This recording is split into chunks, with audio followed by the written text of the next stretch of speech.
So this is a scenario I see pretty often.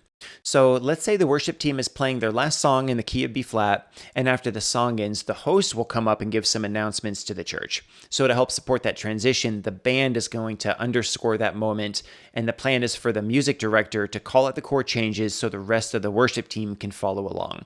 So the key's in B flat. So here's where things get a little bit confusing.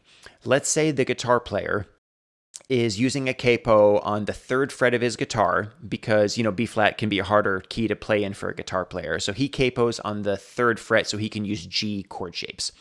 Also, let's say the keyboard player is using the transpose button to shift everything down a whole step so she can play in the key of C. Again, because B flat can sometimes be a little bit harder key to play in for keyboard players. So when she would play a C chord, the keyboard transposes it to B flat. And surprisingly, it's actually very common for guitar players to use capos and for keyboard players to use the transpose button, especially if they're not totally comfortable playing in certain keys. I've even seen bass players transpose.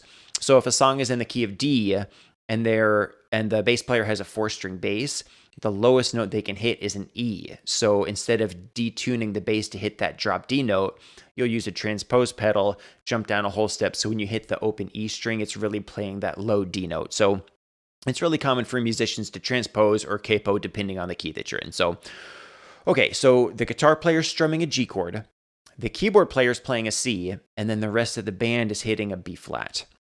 So now the music director is going to start calling out chords.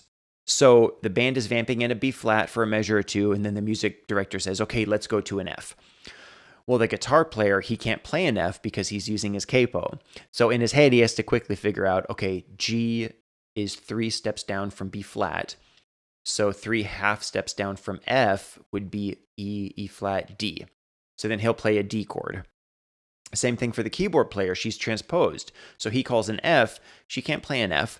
So she has to, in her head, figure out, okay, C is a whole step above B flat. And so a whole step above F would be G. So then she'll play a G chord. So with every chord change that's called out, anyone that's not in that key of B flat has to do this like mental gymnastics just to follow along. So that is why the number system was created. It keeps everyone on the same page by calling out numbers instead of notes and chords. And it's very simple to understand. You just follow the major scale. So if we do this in the key of C, the C major scale is C, D, E, F, G, A, B, C. And then you just apply numbers to that scale. So it would be 1, 2, 3, 4, 5, 6, 7, 1. Or in the case we just talked about, if you're in B flat, you take the B flat major scale, B flat, C, D, E flat, F, G, A, B flat, and then you put numbers to it. So 1, 2, 3, 4, 5, 6, 7, 1. So the music director, instead of calling out a chord progression, B flat, F, G minor, and then E flat, he'll say, let's play the progression 1, 5, 6 minor, 4. So then you know exactly what to play regardless of what key you're in.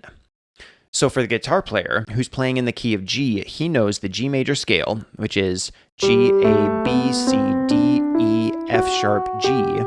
And then he'll put numbers to it. So it'd be 1, 2, 3, 4, 5, 6, 7, 1. So that he knows a 1, 5, 6 minor 4 progression in the key of G would be G, D, E minor, C. And it's the same for the keyboard player who's transposed in the key of C. She knows the C major scale, which is C, D, E, F, G, A, B, C. Puts numbers to it. 1, 2, 3, 4, 5, 6, 7, 1. So she knows a 1, 5, 6 minor 4 progression in the key of C would be C, G, A minor, F. So multiple people playing in different keys can all follow the same number system. And that's why we use it. It makes it really easy to change keys on the fly and also communicate to other band members where you want to go. So let's quickly walk through the major scale in all 12 keys and apply the number system to each key. And I'll have a chart below you can download if you need to refer back to it. So the key of C would be C, D, E, F, G, A, B, C. And then with numbers, it would be 1, 2, 3, 4, 5, 6, 7, 1. And the key of D would be D, E, F sharp, G, A, B, C sharp, D. And using numbers would be 1, 2, 3, 4, 5, 6, 7, 1. In the key of E, it would be E, F sharp, G sharp, A, B, C sharp, D sharp, E. Again, using numbers 1, 2, 3, 4, 5, 6, 7, 1. In the key of F, it would be F, G, A, B flat, C, D, E, F. And using numbers is 1, 2, 3, 4, 5, 6, 7, 1. In the key of G, it would be G, A, B, C, D, E, F sharp, G. And using numbers 1, 2, 3, 4, 5, 6, 7, 1. In the key of A, it would be A, B, C sharp, D, E, F sharp, G sharp, A. And using numbers 1, 2, 3, 4, 5, 6, 7, 1. In the key of B, we'll actually move down here. It would be B, C sharp, D sharp, E, F sharp, G sharp, A sharp, B.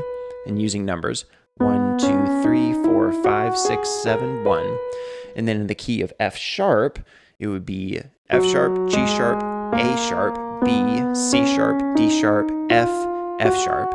So using numbers, it would be 1, 2, 3, 4, 5, 6, 7, 1. In the key of A flat, it would be A flat, B flat, C, D flat, E flat, F, G, A flat. So using numbers 1, 2, 3, 4, 5, 6, 7, 1. In the key of B flat, it would be B flat, C, D, E flat, F, G, A, B flat. And so using numbers, it would be 1, 2, 3, 4, 5, 6, 7, 1. In the key of D flat, it would be D flat, E flat, F, G flat, A flat, B flat, C, D flat. So it would be 1, 2, 3, 4, 5, 6, 7, 1. And then the last key, E flat, it would be E flat, F, G, A flat, B flat, C, D, E flat. So using numbers 1, 2, 3, 4, 5, 6, 7, 1. And so that's the idea. You're just replacing the note name with the number.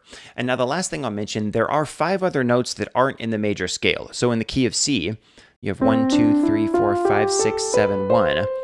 Well, these 5 notes are not in that major scale. So they're called flats. So this first one would be a flat 2 because it's a half step down from your 2 note.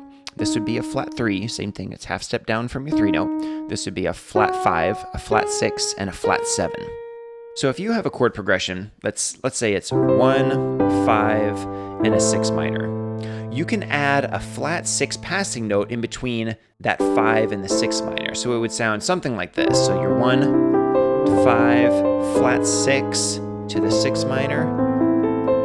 And then you can add more notes. So if you kind of keep going on with this progression, you have your 4, flat 5, 5, flat 6, to 6 minor, to flat 7, to a 4, you can keep going, walk down to 1 over 3, flat 3, to the 5, and then if you want to get a flat 2, if you're on the 1, you can go flat 2, to the 2 minor, to the 4, the 5, and then end it on the 1.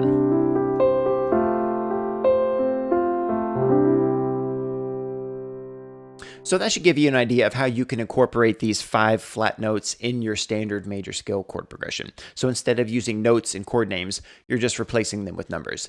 And that is how the number system works.